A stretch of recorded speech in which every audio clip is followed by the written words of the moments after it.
বিয়েবাড়িতে গেলে প্রথম পাতে ব্যাটার ফ্রাইটা মাস্ট, তাই না? তো সেই ব্যাটার ফ্রাইটি আজকে আমরা বানাবো, কিন্তু লোটে মাছ দিয়ে।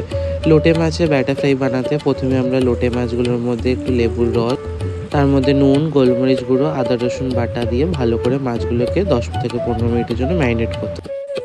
এবার ব্যাটার ফ্রাইয়ের ব্যাটার বানানোর জন্য আমরা 1 কাপ ময়দা, হাফ কাপ কর্নফ্লাওয়ার, তার মধ্যে নুন, গোলমরিচ গুঁড়ো, আদা রসুন বাটা আর 1 চামচ বেকিং পাউডার, হাফ চা চামচ খাবার সোডা, তার মধ্যে খানিকটা বাটার দিয়ে ভালো করে আগেই শুকনো মিশ্রণটাকে মিশিয়ে নেব।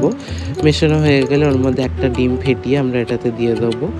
এবার এটাকে ভালো করে ব্যাটারটা মাখতে হবে, অল্প অল্প করে জল অ্যাড করে মাখবেন।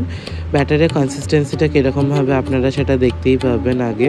খুব পাতলা হলেও ব্যাটারটা হবে না, বা খুব গাঢ় হয়ে গেলেও ব্যাটারটা ভালো লাগবে না।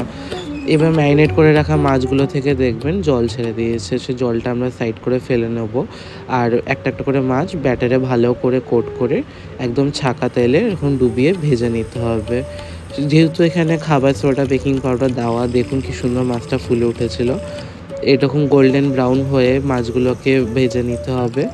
আস্তে আস্তে করে ভাজবেন, খুব বেশি হাই ফ্লেমে দিয়ে ভাজলে ভেতরে মাছটা কাঁচা থেকে যাবে। ব্যাস, গরম গরম এবার সার্ভ